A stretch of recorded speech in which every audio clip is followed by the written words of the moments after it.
Thanks for listening to DIY for Business. It's Russ and Greg with you. Greg, how's it going? I think I'm doing better than you are. Just a guess. Just a guess. I don't know. Good call. Oh man. So I've been taking the train. Just doing that as a commute thing. It's fantastic most days. And then today I miss the 5:35 train. Guess what time the next train is? 6:40. Like what? During the middle of commute, they don't There's have only a train one for an train entire. during the middle of commute? Isn't that crazy? It's so weird. I live in the weirdest county in the world. It's Marin County that I live in, and it is I think the strangest place on the planet because we don't believe in having trains run More than during commute time. What the heck, man? It's when I crazy. was in Japan, the trains are so perfect in Just Japan. super efficient, right? They are so efficient. Everybody knows exactly what to do. They're always on time. People are super polite. They're crowded, but everybody is. right. It's like a well-oiled machine. Everybody is knows what to do, knows how to get in, knows how to get out, and it never is late. It was amazing to me. I was there for 2 weeks and never was there a train late. Nice. Now, did they serve food on the train? Some of them did. Oh, wow. So, like when I was on the bullet train does serve food and drink on it. Nice. Just the regular like subway type trains, they do not. But the train stations in Japan all have restaurants. They have grocery stores. They have bakeries. I mean, some of the best food in a lot of these towns are actually at the train station. So do people just go to the train station to eat food? Yes. Like not even to take a train, just to go I'm going to go get or to buy their groceries or to get their perfume or to buy purses. I mean, they have everything at these train stations. It is the hub of these little areas and little towns within Japan. It's amazing. Love the train system in Japan. That's crazy. I'm looking forward to I'm going to Italy next summer. And one of the things that I'm looking forward to, and the thing is, I love trains. I'm not like, Walt Disney fascinated with trains where I'm going to go build one in my backyard, but I love trains. It's fun. It's exciting. Like, I don't know. It's relaxing. It's exciting. Like the view tonight was amazing. Like the view was incredible. I say Marin County's, like weird, but it's got amazing scenery. It's weird and beautiful. Like the views are like incredible. It is. But yeah, Italy, I'm excited about taking the bullet trains in Italy, and they serve food. Yes. And so what I did was I did the little upgrade. I went from the regular, whatever it is, to not quite the expensive, like, oh, you get your own little place, but I'm like in the middle of like, the regular, it's like, I don't know. I guess it's like Coach Plus, or whatever they call that on the planes, but I get food. I get food and I get wine. And wine. To me. That's what I was going to say. That's what you're going to enjoy the most is that they have excellent wine while you're just cruising on the train. I hope I get off on the right, station after drinking wine and enjoying cheese or whatever they're going to give to me. Well, speaking of food. Oh, wow. We have as our guest today, and this is a little secret that I found out, a seafood lover. Really? Yes. Yes. Oh, wow. You do the pre-interviews like perfect here. I'm sure this is exactly what her book is about. This is our level of expertise that we're going to talk about. But let us welcome Leah Remillet. Leah, how are you today?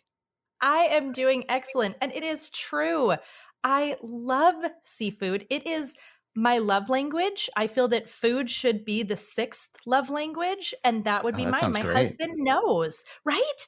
My husband knows, like, really bad day, bring me Dungeness crab or king crab or snow crab. Just bring me crab and butter, and I'm going to be better. I don't need flowers. I need my mouth watered just a little when you said that. Like, that sounds amazing. Well, speaking of better, I thought you're going to go, you're going to be butter, but no, you're going to be better. But speaking of better, I love your mantra in business, replace busy with better. You're all about being better.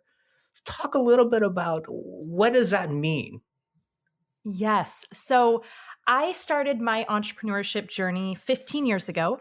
And, I didn't know the right way to do it. We all just jump in. We have that fire in our bellies. We want to make something great. We want to do something better. And I went out to do that. And I did. I was creating something amazing.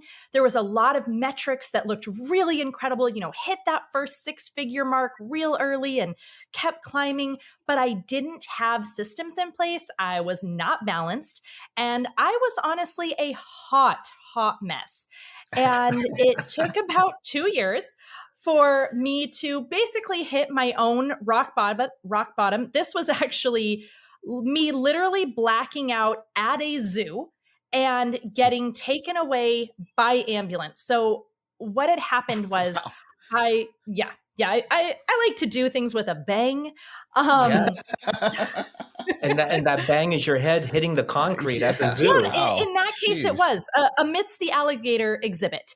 So I, worked way too much, which I think a lot of us can relate to. You're trying to squeeze it in anywhere and everywhere you can, because there's always more that needs to be done. But I was also trying to raise my kids. I had 3 really little ones. My husband was in graduate school. I'm trying to be it all. And I thought I had gamed the system because I stopped sleeping. And I thought, this just to show you how bad I had this going, I thought, oh, you mere mortals who need sleep. I don't need that.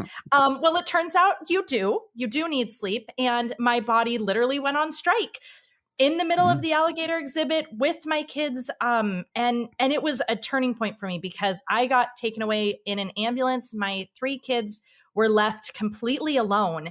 And it was in that moment that I knew I had to find a better way. And if I couldn't find it, I was willing to walk away from my company, which was like devastating to think about. So that was my turning point. And I became obsessed with how can I do this better? How can I create that same incredible experience, not lose profit, have all those things that my company is known for and that I'm so proud of, but do it in a way where it's no longer competing with my relationships, with my health, all the other things.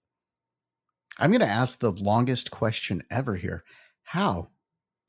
That's it. Okay. That's the whole question. Yeah, How'd you yeah. do Well, it? the answer gets a little longer, but ultimately the very first step is getting really, really clear on your priorities, getting really clear on what is it that you're trying to accomplish in your business right now. And the idea that I'm trying to do everything all at the same time is not sustainable.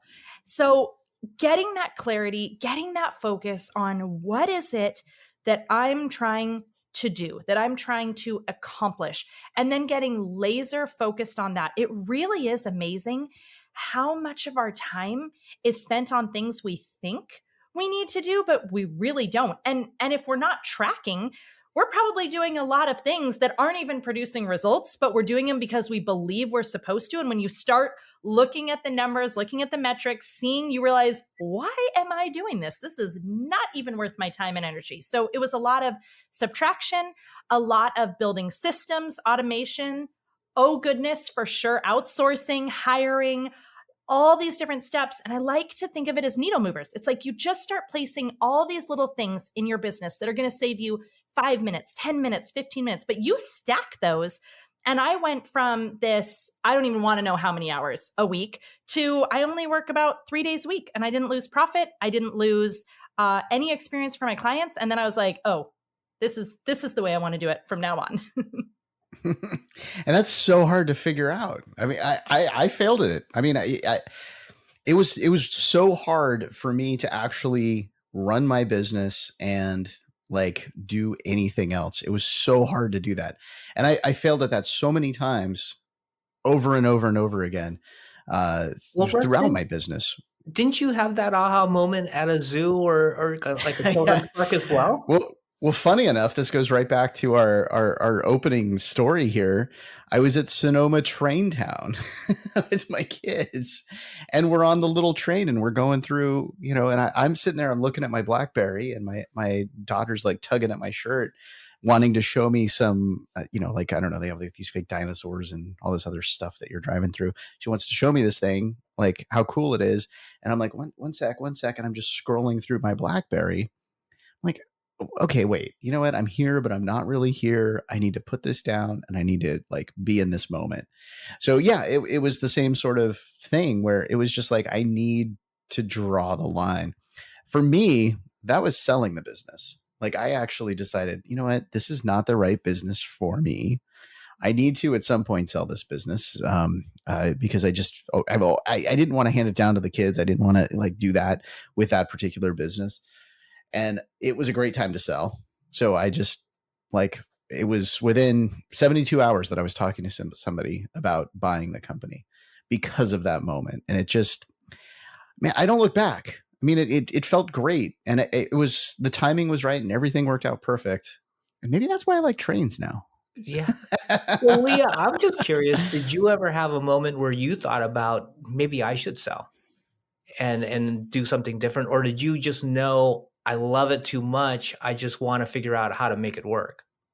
For me, it was I loved it and I wanted to figure out how to make it work, but I did have to make some serious pivots. And I love hearing that you made that call to say, you know what, I need to sell it, because ultimately there are some companies that we build, that we create, that are fundamentally not going to align with balance. We've built something that just does not create space for the lifestyle. And so if that's the case, to make that call and say, hey, you know what, this isn't the direction I want to go. I really love that and like commend you for making that call. For me, it was like, I love this. I have so much more I want to give and I want to do here, but I got to figure out how to change and do it better. And that was letting go of one division and then, kind of going from there. Well, thank you for saying. I mean, I threw the word. I kind of failed. I didn't mean that on the quitting part, like the selling part of it. Like, I feel like that was a good decision, and it was totally one of those businesses where, like, man, it just was going to eat up all my time. Like, no matter what I would do, I was always going to be working. Like, I couldn't walk away. It was going to be at least the weekends gone, and I wanted to be at those soccer games. And I guess being at those soccer games was fun until I dealt with some of the other soccer parents. And then I was like, okay, maybe I should just get my business back, All right. We're going to take a short break here while, my listeners that were also parents on soccer teams figure out if they were the annoying ones. We'll be right back.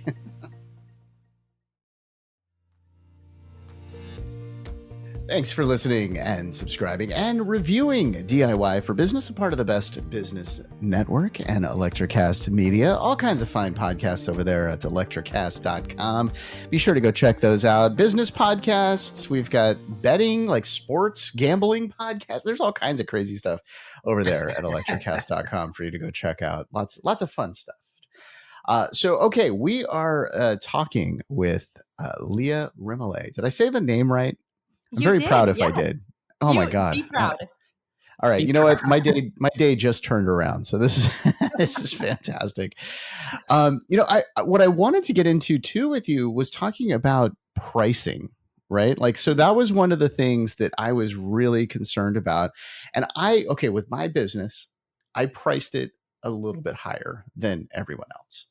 And I did that because I felt I was offering a premium service and it would bring a better client. I would work a little less. I maybe should have set it higher so I could work even less, but that didn't quite work out.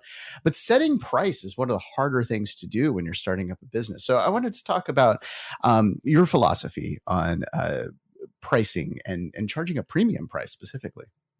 I love a premium price. So ultimately I do. It's so true. Ultimately it came down to this. I want to work the least amount of hours as possible and make the most amount of money that I can. Like, that was the philosophy I went in with. And I'm like, all right, well, how am I going to do that?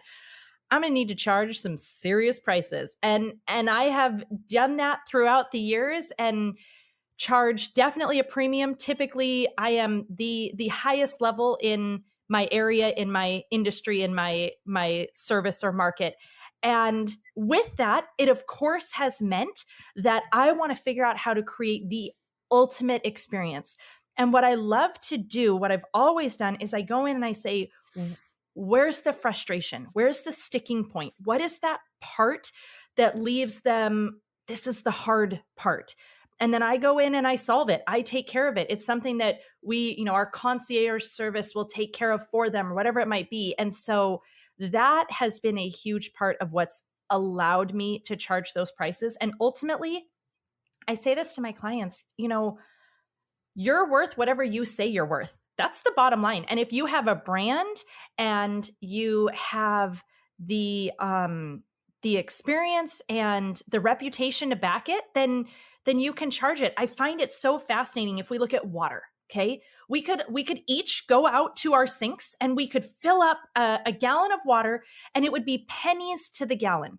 We could also go run to Costco. We could get a case of water, and that's going to be, I don't know, 50 cents or so for the bottle of water. Or we could buy Evian, which Evian rivals if you're buying like wines and liquors and like more expensive things and it is all water. In fact, it probably could kind of all be coming from the same place, probably where I'm from, because we have really good water in Washington. So maybe it's all just coming from like bathtubs out of Washington. I don't know. It doesn't taste different, but there is a price difference massively. And why? Because of the brand, the reputation, right? So, thinking about that and realizing we can charge a lot more than a lot of people think they can. Do you find that, how do you, well, let me ask it a different way. How do you position your business so that people realize the quality and the extras that they're getting from you and taking your courses and, going to your master class? How do you position it so they get it, right? They feel it and they're willing to pay it. They want to pay it because they know they're getting that concierge service. Absolutely. So when I first was trying to decide that, how am I going to get people to know that this is worth it? I thought about, and this is really how I make a lot of decisions in my business. I think through, well, what has been my experience? Where do it's over a crab dinner? Crab, I get that. Crab. I get that. Crab and butter. Why am I willing to pay so much for crab? Why do we have its own budget for Leah's seafood needs? That's exactly and good water. Crab, butter, good water, and then you make the decision. Then you make. Okay, sorry, I got in the way. Sorry about that. You're exactly right.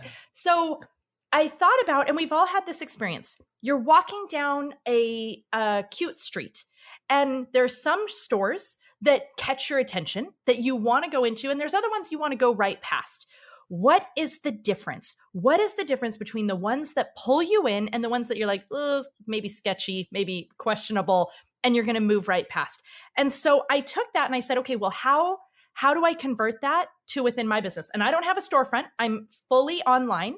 So I started thinking about building the brand in a way where if my website or my social media channels or wherever they're going to encounter me, if that is my storefront, am I making sure that it is enticing? There's no, outdated things that are making people questionable. It's not kind of gross and dingy. And really thinking about this storefront or website, web presence that is going to pull people in. And then I really focus on the pain point that they are feeling. And I focus on that pain point. And then at the end, I say, and here's this solution that will solve it. Mm-hmm. And I do have to compliment you. The pictures that you have on your website are so inviting. And I don't know how much time you spent on it, or but you picked the right shots, really good photography, and it makes you want to work with you just by the photos. I don't even have to read the copy, and I say, yes, this is somebody that I want to work with. It's working. That's awesome. Thank you. I will say, so if anybody wants to see a kind of gutsy, bold move, I redid my branding about a year ago, and I chose chartreuse. I mean, it is like highlighter neon yellow as one of my colors. And I'm like, how do I make this sophisticated, inviting, premium price, and yet I'm in highlighter yellow. So it was a challenge, but I really wanted that color because I wanted it to be different and fun and pop. Nice. Nice. Yeah, it's funny. Like I've dealt with the highlighter yellow before. It's not Well, exactly and premium. the tough part is you use reverse out white on the highlight, the highlighter yellow, and it's still very legible. Like a lot of people try to do that, and it's like, what am I looking at? It's like it's just Right. white blob, Yeah. with the It's yellow very, background. very But easy to I can screw read. up. I can read So everything on your site. good job. Just on that alone. Just on that alone. Yeah. Thank you. I mean, Russ and I have seen so many companies just really mess that up. Yeah, totally. Okay, so you mentioned earlier, and this was something that I wrote down. How many days a week do you work? Did you say? Usually like 3.5, somewhere 3. around there. Okay. Yeah. So how do you get away with that? Because it's, first of all, actually, like, let's not talk about the automation and stuff. Let's just talk about how you get like the mindset to just, okay, I'm done after 3 days. I'm Yes. calling it here. How do you do that? It's a process. Can we be honest? Like you kind of got to work your way down, especially if you're used to putting in and filling in and being there for everything. You have to convince yourself, honestly, I'm not quite as important as I think I am. That was a big transitional shift for me. This idea of like, you know what?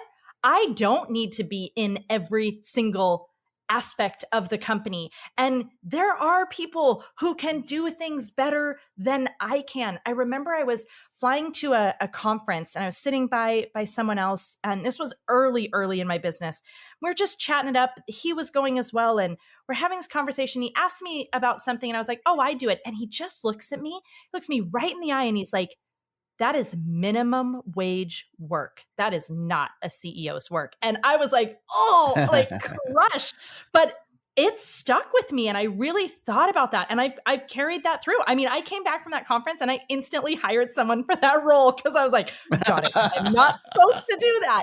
And I really started looking at what can I let go? And the mindset's the hardest part. In the very, very beginning, I had to kind of gamify myself to get myself to be willing to let go of things. So I would tell myself, okay, I'm going to let go of this part. And then those, let's say 3 to 5 hours that I'm going to get back, I'm going to use those 3 to 5 hours in income producing activities only so that I can justify in my mind that it's okay that I let that go. And so I started with things like that until I got easier and easier. Now I'm like, everyone can take care of everything and I'm going to go to the spa. I'm fine. But in the beginning, it took some real work to get through that mindset stuff. But I had to keep telling myself and asking myself, when I look back, what am I going to be proud of? That I put in that many hours, but I missed the soccer games and the play and picking them up from school and making the after school snack for them and having those conversations. Is that really my legacy? Is that what I want? And when I got down to that core, it was such an obvious for me. There's this quote that I love that's, no success will make up for failure in the home. And for me, like I said that mantra over and over and over when the pull was to go back in. And I was like, no, I need to be done. Now I post my hours on my door every week at the beginning of the week so everyone can see when I'm done and they get to call me out. If I'm staying in my office too long, they get to come be like, Mom, you are supposed to be done. And they know when I'm going to come out. So like, they don't feel the need to interrupt me because they can see, oh, Mom's coming out at noon. She's going to be out for an hour. We can all chat then. We have lunch together. We play a game and then everybody goes back to their things. So things like that have all helped throughout the years. That's a really good tip. I've never thought of posting my hours. I like that idea. Yeah. Well, Russ has a trick. He has his lights on timer. So when he's supposed to stop working, the lights turn off in his office. And it forces him to leave his office. And I think that is like brilliant, right? I haven't gotten there yet, but I want to. I have a question for you, though, Leah. Like when you're working with your clients, are you trying to get them to reduce their hours to like 3 or 4? And if you are, do they have a sense of like guilt that they need to get over, like, oh my gosh, I'm a CEO, or I'm the owner, and I'm an entrepreneur, and I'm only working 3 days a week. This isn't right. How do my employees feel about me if I'm only doing this? Do you have to get them over that? Yes. And for everybody it's different. People don't have to do what I did. I chose part-time hours because I'm also trying to be a full-time mom, which is no easy trick, especially through the years when I was the sole breadwinner. And I have a lifestyle that I really want. And you're trying to do all these things, and there's plenty of people where that's not their goal, but maybe it could be a 4-day work week, or at least four and a Mhm. half, and take a half of a day.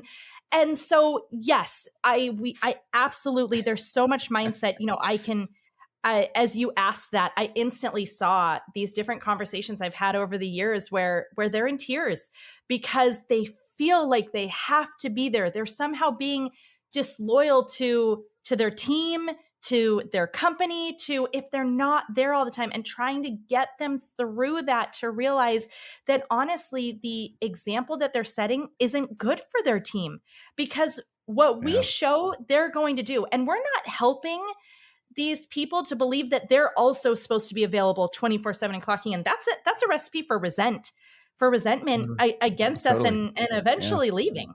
Totally. We do have to take another short break here.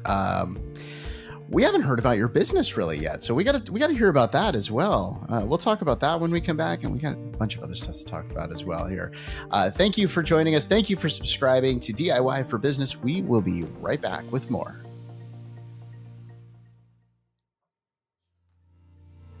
Thanks for listening and subscribing to DIY for Business, a part of the Best Business Network and Electricast Media. Okay, so right before the break, we were talking about like taking part-time, right? And like feeling bad about it, and how it's not really a good idea to be working all 24 hours of the day. You end up passing out next to the alligators, so don't do that. I, I got to tell you though, the whole time I'm thinking, I'm like, shoot, if I could, run a business in 3 days, well, that gives me another maybe 3 days to run another business. I can run two businesses at the same time. I have a problem, don't I? I understand. I understand. It's the entrepreneurial spirit, and it's that driven, like, I could do more. I could always, there's more, right? Yeah, yeah. It's I, funny I just, because we just had a podcast where I was saying that about myself, that, with the pandemic, and I'm working from home and not having to travel to work, commute, visit clients out in the field, it's allowed me more time in my office. And what I did with my time is I took on more projects. Mhm, But mhm. I I love get them. it. But I love them. I mean, that's the thing. It's tough for me to say that was a mistake because I really enjoy everything that I'm doing right now. But I just have I to, think it's also important though. We have seasons, right? Like there are seasons in our lives where we could take on more, and that's the place we're in. And then seasons where we're looking at our dynamics and we're thinking, this isn't the right time. Pre-pandemic, we took a year and we traveled the world. And the fact that I can work from anywhere, I can run my team and my company from anywhere. We spent, when you were talking about the bullet train in Japan, oh, we spent 6 weeks in Japan. And that isn't is it one of my beautiful? favorite places. I Yeah. love Japan. And we did all those trains in the bullet train. And I'm like, yes, yes, yes. It was amazing. I got to do that. I got to take my family, use this company that I've built, and say, you know what? I'm taking you out of school. All five of us are going, and we are going to see the world together. And I would go find the local Starbucks or the local shop, work for a little bit in the mornings, and then go out and explore. I'm now at where I have a high school senior this year. I am in my last Mm. year of having her in our home, and then they just start leaving me. And so I pulled back. Like this year, I'm like, it is about travel, it is about experiences. But you know what? In 4 years, they're all gone. And I'm going to tell you, I'm going to Yeah. ramp back up because I have that time to do that. So there are the seasons also. Yep. That's exactly what happened to me. I'm empty nesting now, and I'm using that time that was Yeah. dedicated to family to do these other fun projects that I have, that I call them projects, but it's like different careers, different work, different, outlets. So I love it. Yeah. I actually enjoy what I'm doing right now, but it is a lot. It is a lot, but it's by choice, and I enjoy it. So you know how they say, if you love it, you're not really working. So Yes. Yeah. No, I feel that. And I get it because, people will laugh. The kids will all be gone, my husband will be gone, and people are like, "What are you going to do?" And I get so excited. And I'm like, "I'm going to work." Like that's what I choose. I'm going to have crab first. Let's just be real. Like there will be Right. crab and butter, Right. and then I'm going to work because this is my hobby. I love what I do. So I totally get it. And that has been its own challenge of, because I love this so much, forcing myself to stop. I am about that light switch thing. I'm like, oh, I'm getting on Amazon after this, and I'm Right. getting me some of those. So you It is love a your beautiful work. Tell thing. Yeah, it everybody, works. tell everybody about your company. Like, what can somebody come to you for? Absolutely. So I help small business owners learn how to get more done in less time. I love helping small business owners find systems, strategies, automations so that they can build the business they want, but not have it take over everything. And our core key thing that we offer is a group coaching membership, and they're different tracks. So people can choose their track if they need more time, more money, more clients, more influence. And then they follow those tracks. And it's a series of trainings that I've been, teaching for well over a decade now. And they can go through these tracks. I do some private work, but not very much because, that takes up a lot more time. And just love getting to help business owners who were like me, who just want this, love this, but we need it to not ruin our marriages, our relationship with our kids, our health. Like we don't want we want we want to be successful and have an amazing lifestyle, have a great marriage, have time to, actually work out and take care of our health. And we want the and that's who I love to help is the people who they want. And Well, you I are don't an even. amazing guest on Yeah. our podcast, and it's by no accident because you also have your own podcast. Tell everybody Right. about your I podcast. do. Please come find my podcast. So my podcast is called Balancing Busy, and it is all about finding ways to balance the busyness, but also I'm gonna, let's just be real, I'm gonna help you reduce the busyness as well. I don't believe in and don't love that hustle mantra that we all kind of jumped on. And I jumped on it. I mean, I jumped full on board. I was Yes, like, you yes, did. put me on this train. Let's go all the way, right up until I crashed.